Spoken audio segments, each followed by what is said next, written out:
Assalamualaikum warahmatullahi wabarakatuh, Waalaikumsalam. sahabat HIIMY ya. Salam Warahmatullahi wabarakatuh. Om Swastiastu, Namo Buddhaya, salam kebajikan. Salam, salam, salam, salam. Oke Pak Ade, ini hari Ah, ini kita konsepnya adalah bedah disertasi. Akan mantap. berat ini Ngeri, beratnya. ngeri, ngeri. Cuman karena ada Pak Ade, semua yang ngeri-ngeri itu nanti akan jadi lebih mudah dicerna. Kan Pak Ade spesialis itu. Bohong. Emang itu konstruksi Imam Mahdi aja itu. Oke, kita akan bahas judulnya menarik sekali ya, The Making of Ecological Sovereignty, kekuatan kelas manajerial transnasional dalam merekonstruksi realitas. Aduh, bahasanya ya sangat apa ya, full ya, eh, kayak bahasa-bahasa dosen ujung tanduk itu ini ya mungkin ya yang tepat ya. Kan ada istilah tuh, dosen itu selalu menggunakan bahasa di ujung tanduk. Nah ini sangat ujung tanduk menurut saya nih Pak Ade nih. Coba Pak Ade dideskripsikan secara lebih mudah sebenarnya ini apa ini sebenarnya? Poinnya apa yang mau didiskus ini? Jadi sebetulnya itu juga judul juga itu juga sumbangan banyak orang, Mas Imam. Oh gitu. Sumbangan supervisor. Kebetulan Mm-mm. supervisor saya pengennya judulnya yang katanya Mas Ade yang apa yang kalau lihat tuh dokter banget. Saya bilang Betul, gimana sih betul, cara betul, betul. ya, jadi saya udah itu udah Kesekian kali ini ya. udah kesekian kali judulnya. Tapi kami eh, fokusnya kemarin di konten dulu sih. Hmm, Judul terakhir. judul terakhir. Jadi judul itu sebetulnya untuk pengikat aja kan. Mm-mm. Nanti aja katanya judul. Tapi bayangannya kontennya tentang apa, tentang apa. Terus dari hasil bacaan-bacaan itu, jadi judul itu sebetulnya merefleksikan sejumlah bacaan dan sejumlah Hmm. tafsir terhadap bacaan kan. Makanya ketemulah ecological sovereignty. Sovereignty. Intinya itu kedaulatan ekologis gitu loh. Yang anak judulnya itu Transnational Managerial Class atau kelas manajerial transnasional. Itu memang konsep yang saya gunakan di dalam disertasi itu. Oke.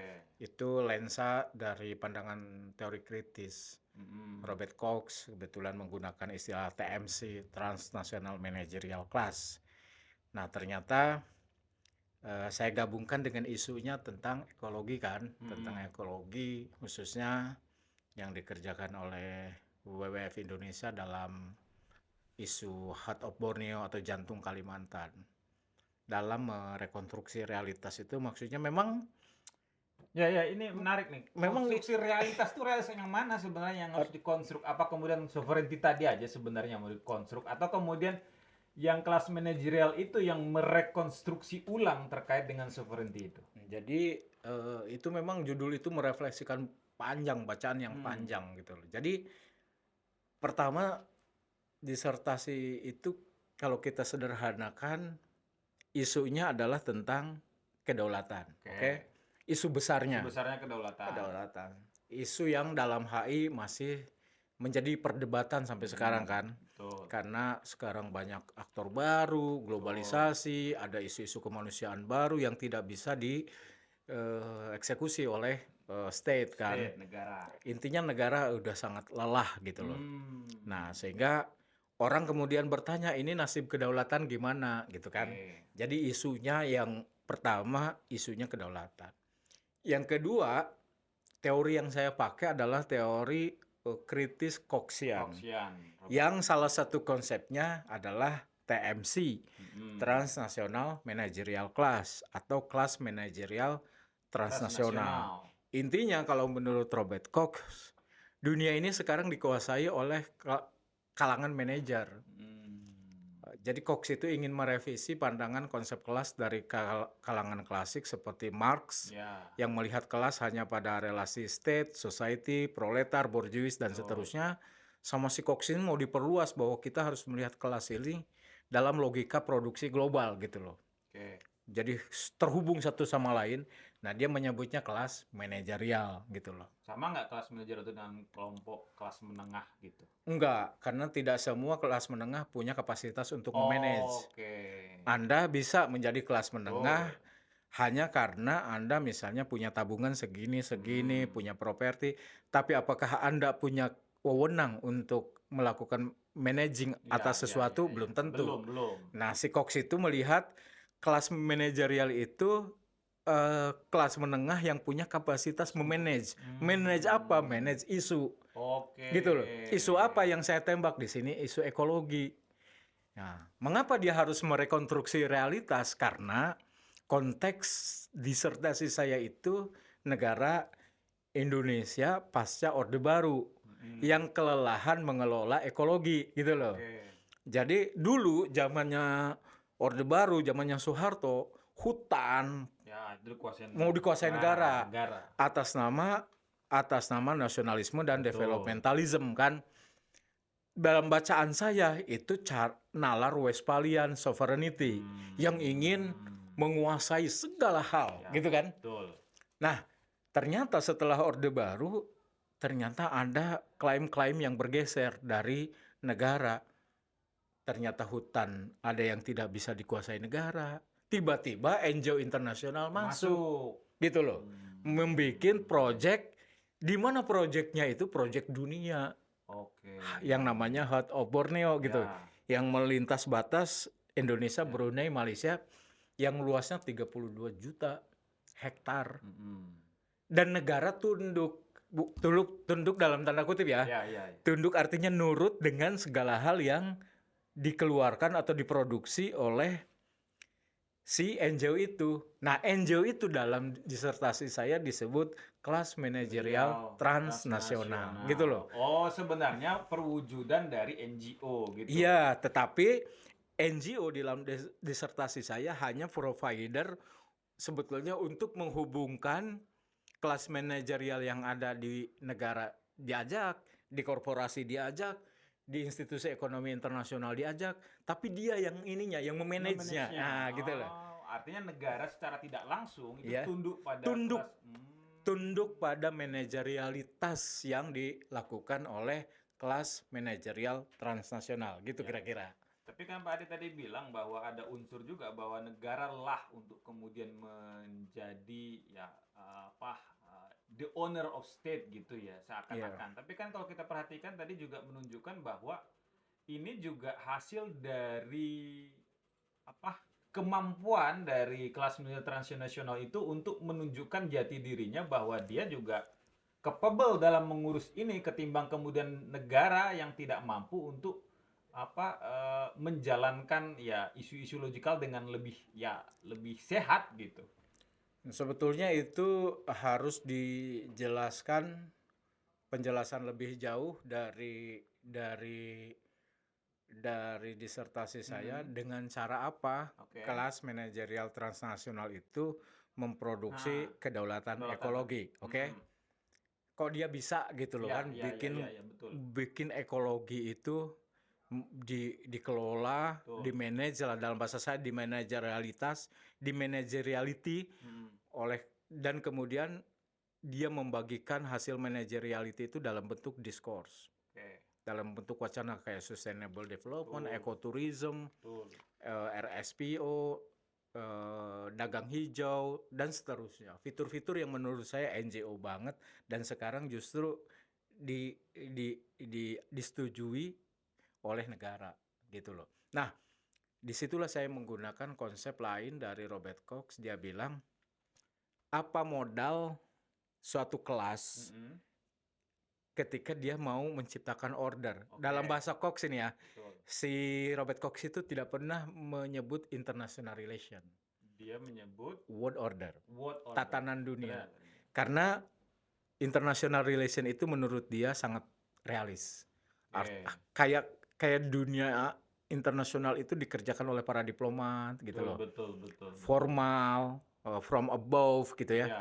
Tapi world order itu tatanan dunia. Artinya mereka siapapun yang punya kapasitas bisa membentuk tatanan dunia. Nah, di sini dia mengajukan 3 konsep penting kapan satu kelas bisa membentuk world order. Pertama, jika si kelas itu punya kapabilitas material. Material. Material capabilities, oke? Misalnya dia punya sumber keuangan yang hebat, dia punya sumber pengetahuan yang luar biasa, itu disebutnya material capabilities. Yang kedua dia punya ideas. Idea.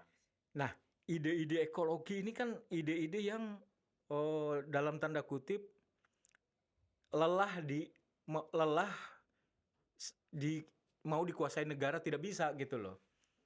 Bukan tidak bisa, tapi memang tidak tidak negara mungkin tidak punya awareness terhadap isu ekologi yang sejak tahun 92-an sudah bergeser menjadi isu dunia gitu loh. Dan di situ NGO bermain. Makanya ada sebuah buku yang bilang begini, setelah komunisme jatuh, hanya ada 2 superpower di dunia. Satu Amerika Serikat, satunya NGO. Dan dari NGO itu yang paling berkuasa, NGO ekologi. Gitu loh. Kenapa NGO ekologi bisa bisa dibanding NGO lain ya. Misalnya NGO hard politik kayak demokrasi, human right kan. Karena ekologi tidak melukai negara. Isu ekologi itu tidak melukai negara. Walaupun itu secara tidak langsung berhubungan dengan negara. Iya, tapi beda dengan human right yang mengatakan negara ini terluka dengan isu human right. Tapi dengan isu ekologi negara tidak terluka.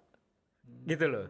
Sehingga makanya dia bisa merajalela kemana-mana karena bahkan negara bisa mendapatkan benefit. Numpang gitu loh. Numpang gitu loh. Tapi kalau isu kayak Human Rights Watch misalnya yang mengatakan penjahat perang misalnya, penjahat perang, pelanggar HAM, itu jelas negara melakukan blocking. Tapi negara dalam isu ekologi, negara istilah saya itu negara sangat reseptif menerima terhadap itu karena ada 2 hal penjelasannya. Pertama, di dalam isu ekologi itu ada uang. Ada bantuan-bantuan internasional kan. Yang kedua, memang negara tidak punya kapasitas.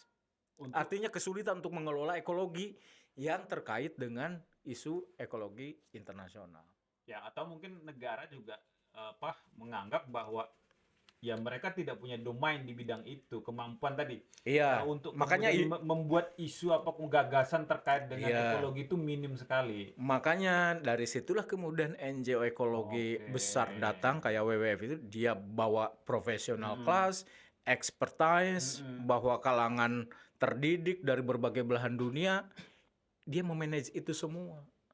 Makanya kedaulatan ekologi diproduksi oleh mereka. Gitu loh kira-kira. Menarik ya teman-teman ya. Jadi ekologinya berdaulat gitu loh sekarang. Artinya siapapun yang bermain di sana itu harus tunduk pada hasil konstruksi dari kalangan NGO lingkungan itu. Yang menurut Robert Cox punya 3 elemen dasar. Pertama, material capabilities, yang kedua ideas, yang ketiga yang belum saya mention adalah dia punya institusi yang kuat. Jaringan yang kuat. Networking ya. Iya, WWF itu NGO, salah satu NGO lingkungan terbesar di dunia. Kantornya, bosnya aja disebutnya CEO, bukan ketua gitu loh. Kantornya aja di Jalan TB Simatupang, dia menempatin 3 lantai dari menara di TB Simatupang itu. Jadi dia luar biasa. Dan menurut saya WWF itu dulu ke Indonesia itu tahun 61 ya. Dia sudah lama ya. Tahun 61 ketika dia terlibat di dalam proyek konservasi pembukaan taman-taman nasional di Indonesia itu ini semua itu supervisinya WWF semua itu. Dari ujung kulon pokoknya. Artinya waktu itu selama Orde Baru dia bekerja dalam nalar Westphalian sovereignty. Oke? Tunduk ya. Tunduk. Dia ngikut negara. Tapi setelah Orde Baru pelan-pelan dia misah dari Barineget dan bikin mainan baru di bumi Kalimantan namanya HOB, Heart of Borneo. Itu salah satu transnational conservation project paling luas di muka bumi, gitu. Kalaulah begitu ya Pak Ade ya, kalau Ya, kita nalar kembali, heeh. ternyata kelas menajam transnasional ini eh, dia tidak antitesa terhadap negara, ya kan? Enggak, Nggak antitesa negara, tapi juga kemudian dia tidak ikut negara, betul, tidak ikut ya. negara, dan mampu mereproduksi gagasan-gagasan baru dalam konteks ekologi. Nah, apakah ini juga karena penerimaan masyarakat? Oke, negara kemudian sebagai receiver, dia coba menerima, oh masukan ini dan sebagainya. Karena kemudian secara tidak langsung masyarakat juga mendukung, atau sebenarnya dia bergerak sendiri aja gitu. Enggak, karena saya itu kan memadukan riset ini dengan riset lapangan. Saya Turun lah. turun ke Kapuas Hulu, ke Danau Sentarum, hanya untuk mencari sampai mana sih logo HOB itu ada gitu loh di hutan Kalimantan gitu loh kan. Gitu. Karena saya ingin dulu kan saya pernah KKN di Gunung Kidul waktu mahasiswa, ya kan. Ya, Saya suka melihat di Gunung Kidul itu ada logo PKK. betul. Waktu itu kan saya berkesimpulan bahwa ini adalah negara sudah mengontrol desa lewat tugu-tugu PKK itu Oke, kan. oke, betul, betul. Nah, logika yang sama saya Iya. ingin gunakan ini logo WWF sampai mana. Mana ada gitu. Ternyata saya telusur itu Danau Sentarum. Saya lihat di rumah-rumah panjang di sana itu ada tuh logo-logo WWF dengan program-program tourism, sustainable development, pengelolaan ikan, pengelolaan madu, pengelolaan dagang, tentang bibit, pembibitan, Oke. semuanya ada di situ. Lembaga-lembaga internasional, ada WWF, di atasnya ada TSCA dan seterusnya. Jadi gila saya bilang ini. Jadi di tempat jauh itu sudah ada nalar-nalar yang berasal dari kalangan NGO, nalar ekologis. Dan dalam bacaan saya, karena saya menggunakan Ya. teori kritis, itu adalah pembentukan ecological common sense. Common sense ekologi dicoba dibentuk. Nah, menarik tadi pertanyaan Mas Imam, apakah ada penerimaan dari masyarakat? Iya. Saya tanya begitu juga tuh. Akhirnya teman-teman WWF itu bagusnya dia hanya mentranslate ide-ide yang pernah tumbuh di masyarakat. Tapi dia mengemukakannya dengan ecological vocabulary yang baru gitu, yang diterima di dunia internasional, kayak ecotourism, Betul. sustainable development. Itu sebetulnya logika-logika yang pernah hidup di dalam komunitas hutan. Yang Cuma ditranslate dalam bahasa-bahasa manajerial itu, kelas manajerial itu menjadi sesuatu yang inline dengan apa yang mungkin diteriakan di belahan dunia yang lain, biar sama gitu loh. Tapi nyampe ini nggak Pak Ade? Kan menarik tuh kalau misalkan kemudian ide-ide masyarakat itu ya kemudian dikapitalisasi oleh kelas manajerial transnasional tersebut sebagai sebuah konsep yang diwujudkan begitu. Common sense-nya itu sampai tataran hegemoni nggak itu ke masyarakat, atau cuman kemudian tadi karena sifatnya bukan dari atas gitu tapi juga dari bawah, sehingga kemudian ya WWF itu cuma dalam konteks ini ya kita manut begitu, tapi kalau yang lain belum tentu gitu. Iya kan, di dalam disertasi itu memang si Robert Cox itu menggunakan konsep common sense sebagai cara lain mengungkapkan itu ada hegemoni. Tapi hegemoni dalam kategori Cox itu tidak selalu buruk, artinya gitu loh. Artinya sisi positifnya hegemoni itu berlangsung tanpa kekerasan, gitu loh. Tanpa kekerasan, tapi lewat sosialisasi, lewat pembentukan culture, norms, sama common sense ekologi. Tapi bahwa di ujung itu kemudian ada dalam tanda kutip penaklukan subjek, istilahnya penaklukan subjek, supaya menjadi subjek ekologis, itu terjadi gitu loh. Itu Sehingga ada sebuah buku yang menulis dengan cukup kritis bahwa eh, gerakan ekologi global yang dibawa misalnya oleh NGO atau oleh kelas-kelas baru, aktivisme baru misalnya dalam isu ekologi, itu ketika mereka misalnya menggarap satu proyek lingkungan, di situ nature berakhir dan lingkungan dimulai itu loh. Nature, sesuatu yang alamiah, Betul. itu udah selesai. Sekarang bahasanya adalah environment. Mm-mm. Nah, ketika dia menjadi environment, artinya di situ ada unsur power. Oke. Di situ karena environment itu terkait dengan proposal, Oke. terkait dengan pendana, Pendanaan. gitu loh. Terkait dengan ini wilayahku, itu bukan wilayahmu. Mm-mm. Kan sama aja dengan logika kedaulatan lama Betul. tentang ini warga negaraku, itu bukan warga negaraku. Sama juga dengan isu lingkungan. Ini adalah lingkunganku, itu bukan lingkunganmu. Maka ketika satu proyek itu hanya berada pada satu zona tertentu, Ya. dia dibiarkan green, Mm-mm. hijau, karena di situ greeningnya itu, Mm-mm. hijaunya itu adalah hijau yang ada dalam logika manajerialitas mereka. Oke.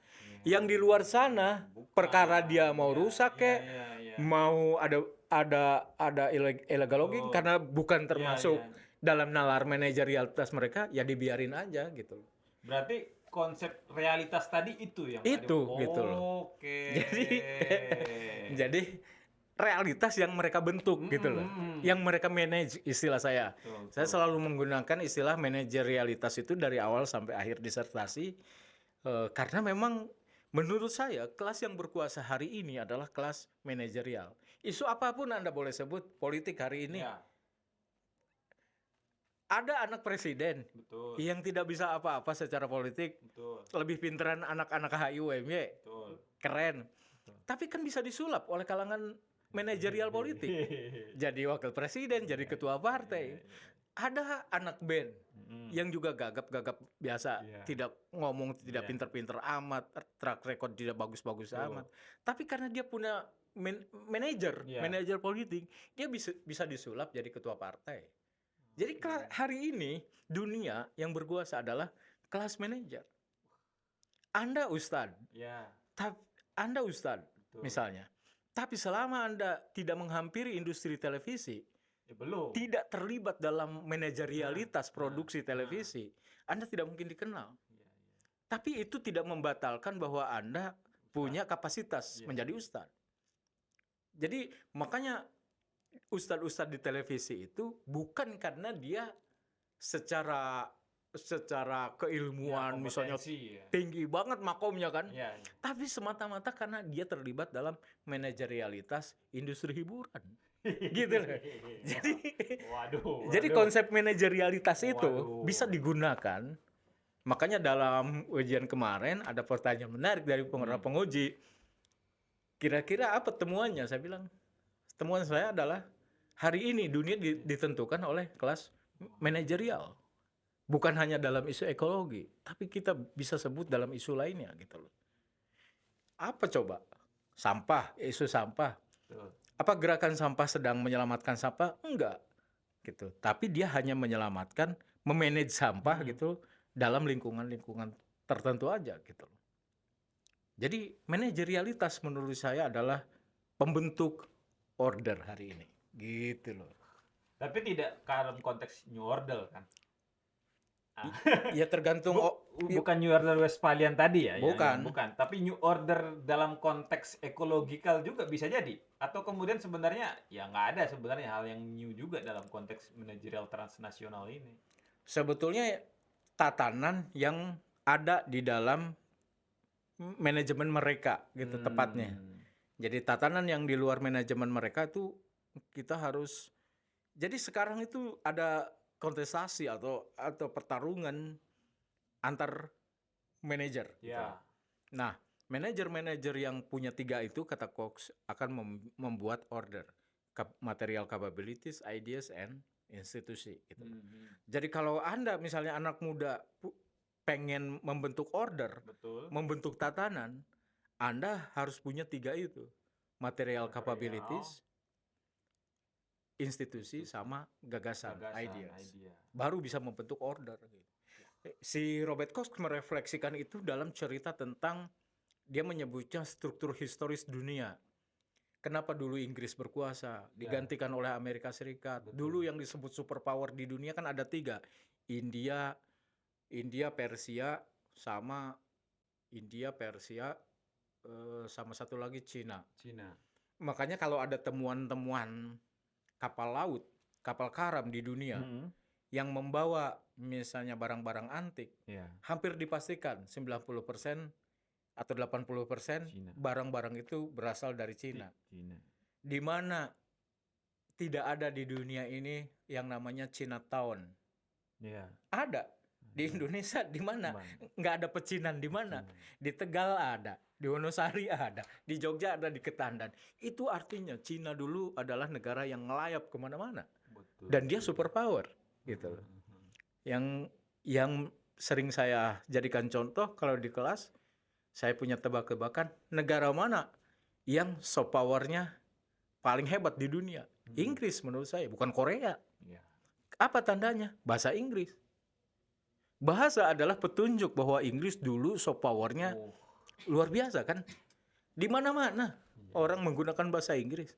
Dan itu keberhasilan dari level material capabilities, ideas, and institution. Berarti Gitu kalau loh. ini di luar itu ya, Pak Iya, Ali ya. iya. Apa? Kalau anak HI ingin berkembang, sadarilah itu. Sadarilah itu. Anda harus punya material capabilities, ya kan? Artinya Anda ada di dalam struktur produksi yang jelas.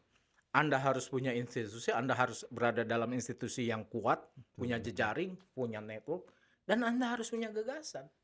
Kalau 3 itu udah ada, Anda bisa bikin order gitu loh. Wah. Gitu. Gokil ya. Jadi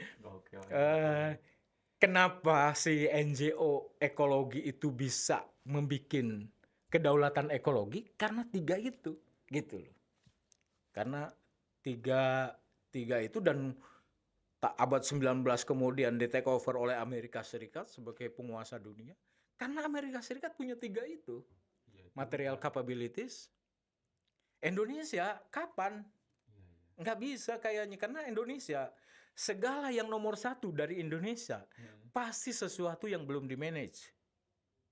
Contoh, tempat terbaik di dunia, danau terbaik Indonesia, hutan terbaik Indonesia. Sesuatu yang sedikit aspek manajerialitasnya. Tapi pendidikan terbaik di dunia Finlandia, karena pendidikan butuh campur tangan negara. Korupsi paling rendah di dunia Singapura, Finlandia, karena negara itu di manage gitu loh. Sementara Indonesia korupsinya paling tinggi kan, korupsi paling tinggi. Pendidikan nggak bagus-bagus amat gitu loh. Sesuatu yang ada campur tangannya di Indonesia itu nomor buncit, tetapi sesuatu yang alamiah kita nomor 1. Ramah tamah Indonesia nomor 1, ya kan? Jadi yang minim aspek manajerial dan minim itu cenderung by given juga sebenarnya ya. Iya gitu. Kan? Jadi Indonesia itu mau nomor 1 nggak usah diapa-apain gitu loh. Udah sesuatu yang alamiah itu pasti Indonesia nomor 1. Hutan tropis terbaik, tumbuhan tropis terbaik, alam terbaik. Tapi itu kan sesuatu yang tidak di-manage. Yang di-manage kita geser ke yang di-manage, pendidikan, sepak bola. Sepak bola ya. Wah. Saya baru kebayang nih sepak bola kita nih. Nomor berapa? Nomor 150-an. Kemampuan manajerialnya sebenarnya. Nah, 150-an. Jadi Indonesia itu sesuatu yang di-manage udah jelek gitu loh. Makanya kemudian dari sisi itulah kemudian dalam tanda petik, mungkin ada bagusnya juga hutan kita ada yang memanage dari kelas manajerial transnasional. Kalau itu di-manage oleh Indonesia, hancur gitu loh. Di situ mungkin ininya. Bukan dilema, tetapi mungkin itu pilihan-pilihan sulit. Jadi setidaknya disertasi saya ingin menunjukkan, saya tidak melakukan penilaian baik atau buruk ya. Betul. Hanya ingin menunjukkan ini loh, kelas baru yang disebut TMC, Transnational Managerial Class, dan dia punya kapasitas itu, kapasitas 3 tadi, dia mampu bikin order dalam isu ekologi, gitu loh. Gitu. Makanya saya sebutnya ecological sovereignty sebagai cara baru untuk melihat tatanan dunia, ya, tatanan dunia, supaya kita tidak melihat kedaulatan itu sangat Westphalian banget gitu loh. Seolah-olah kedaulatan itu negara, ternyata ada kedaulatan yang dikerjakan oleh gerakan sosial gitu loh. Apakah ini ya? Apakah kemudian ini juga karena keberhasilan negara-negara Skandinavia untuk mengcapture masalah ekologi ini? Karena secara tidak langsung kalau kita perhatikan ya, negara-negara Barat juga dalam tanda kutip dilema juga dan beberapa hal, termasuk mungkin Cina ya untuk mengkategorisasikan dirinya sebagai negara superpower baru kalau bicara tentang ekologi kan hancur ya. Nah, apakah ini juga keberhasilan dari tadi? Karena kan mayoritas WWF sebagainya mulainya atau kemudian funding yang besar itu kan dimotorin oleh negara-negara Skandinavia itu tadi. Enggak, sebetulnya isu lingkungan itu mengemuka sebagai isu dunia tuh sejak tahun 95. 95. Sejak ada summit conference di Brazil, Rio de Janeiro conference. Dalam sebuah buku itu dikatakan itulah event lingkungan, forum internasional lingkungan terbesar yang inisiatifnya dari NGO, topik-topiknya dikerjakan oleh NGO, outputnya, policy briefnya juga dilakukan oleh NGO, jumlah NGO yang hadir lebih banyak dari negara, dan negara itu tunduk pada apa yang mau dimau NGO. Nah, sejak 95 itulah kemudian NGO lingkungan menjadi apa aktor baru, dan mereka terlibat dari mana mendapatkan pendanaan, banyak skema saya pikir ya. Banyak korporasi internasional yang menitipkan program CSR-nya ke sana. Banyak donasi-donasi personal dari orang-orang kaya terutama dari Eropa yang ada kompensasi pajaknya juga kan. Betul. Ada dari negara, ada dari multinational cooperation, ada juga dari international bank. Jadi banyak sekali. Banyak ya. Dan seperti kita tahu paradigma pembangunan sejak tahun 90-an itu kalau dulu kan ada kebijakan yang namanya memisahkan antara ekonomi dan politik. Betul. Bank Dunia ngasih Indonesia bikin bendungan ini 500 miliar, 500 triliun misalnya. Bikin bendungan terserah. Yang penting pinjaman ini kembali dengan bunganya gitu loh. Betul. Terserah mau melanggar HAM atau enggak, itu tahun 90-an paradigmanya kan. Tapi sejak tahun 90-an ke sini itu mulai ada kebijakan mengintegrasikan antara ekonomi dan sosial. Saya Bank Dunia bilang, "Hey Indonesia, ini duit, tapi tolong libatkan CSO, libatkan civil society organization sebagai bentuk akuntabilitas, melanggar HAM enggak, melanggar lingkungan enggak." Itu sekaligus mengkonfirmasi bahwa dari situlah kemudian NGO yang bergerak dalam isu development, isu lingkungan itu sangat ini punya ruang gerak yang luar biasa gitu loh. Jadi dan mereka nempel banget di dalam berbagai forum-forum internasional di mana CSO bukan lagi sebagai pemain yang sebagai outsider outsider elemen, tetapi sudah masuk ke dalam berbagai perjanjian multilateral gitu loh. Gitu. Saya kemudian kan Pak Ade belum memberikan versi full. Saya jadi tertarik untuk baca. Apakah kemudian ya 3 konsep Koksian tadi yang menyebutkan kita harus kemampuan materialnya ada, kemampuan institusinya juga kuat, ide gagasannya ada, itu kemudian bisa membuat tatanan dunia baru tadi ya. World order bukan tatanan baru, world order ya mungkin secara personal bisa diimplementasikan sama anak-anak itu bahwa saya kalau berteman ya institusinya harus kuat dong. Betul, Ya, bisa. kalau saya kemudian mau ini ya fundingnya harus jelas dong gitu. Makanya di situ order itu tidak harus kita berpikir Betul. dalam konteks global, Ah, tapi order di lingkungan-lingkungan kita gitu iya kan. iya. Artinya misalnya dalam circle kita, Betul. kalau circle kita punya 3 itu, Ah, saya pikir itu dahsyat wah, banget gitu kan. Dia bisa bikin tatanan gitu. betul Makanya betul betul. disebutnya tatanan. Tatanan global itu sama kok disebutnya world order, Betul bukan betul. international relation.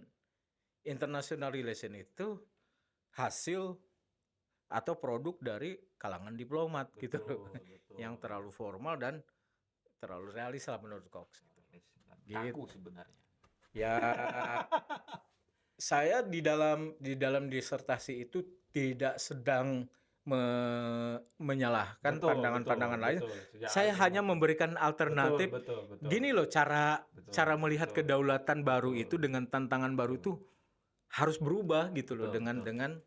dengan konteks Ya. ekologi itu ternyata sesuatu yang berada di luar nalar kedaulatan lama gitu Betul, loh. betul. Gitu. Saya juga membaca Pak Ade sudah mention sejak Hmm, awal itu, hmm. biar orang tidak terjebak bahwa Ah, ini antitesa terhadap negara gitu. Iya, Tapi ini adalah cara pandang lain cara yang pandang bisa lain. digunakan untuk melihat negara begitu. Melihat kedaulatan Kedaulatan negara Ah, gitu. Nah, dalam isu ekologi gitu. dalam isu ekologi. Ah. Oke teman-teman, menarik sekali ya apa yang sudah kita bicarakan tadi. Nanti teman-teman bisa elaborasi lagi di kelas jika ketemu Pak Ade atau kemudian di manalah nanti ya Iya, di ruang-ruang yang lain kita bisa diskusi bisa, lebih luas lagi ya. bisa. Karena saya yakin apa yang sudah ditulis oleh Pak Ade tadi ternyata secara makro itu kelihatan banget, mikro juga bisa diimplementasikan tadi secara personal tadi. Wah, ternyata Iya, dahsyat ini kalau mereka menyadari sejak awal bahwa ini adalah ya iya. cara kita untuk menuju mimpi yang jelas itu ini bisa gitu. Bisa, jadi kita bisa punya power kalau punya tiga elemen itu. Material capabilities misalnya dalam level yang sederhana, misalnya kita punya energi yang cukup kuat nggak? Betul, betul. Punya misalnya ya dalam hitungan yang lebih materialis, misalnya punya fasilitas nggak? Betul. Punya dukungan institusi nggak misalnya? Itu material capabilities. Betul.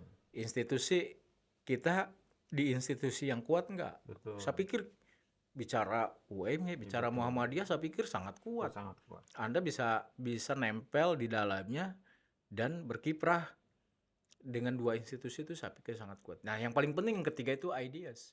Ide kita yang otentik, yang orisinil, yang punya elemen distintif, yang punya pembeda dengan komunitas lain itu apa gitu loh. Kalau tiga itu ini kita bisa bikin order gitu, bikin tatanan gitu. Oke, terima Oke. kasih teman-teman. Terima kasih Pak Ade Siap. sudah hadir di podcast kita pada kali ini ya. Terima Ya. kasih, sampai jumpa di podcast yang lain. Wassalamualaikum warahmatullahi wabarakatuh. Waalaikumsalam warahmatullahi wabarakatuh.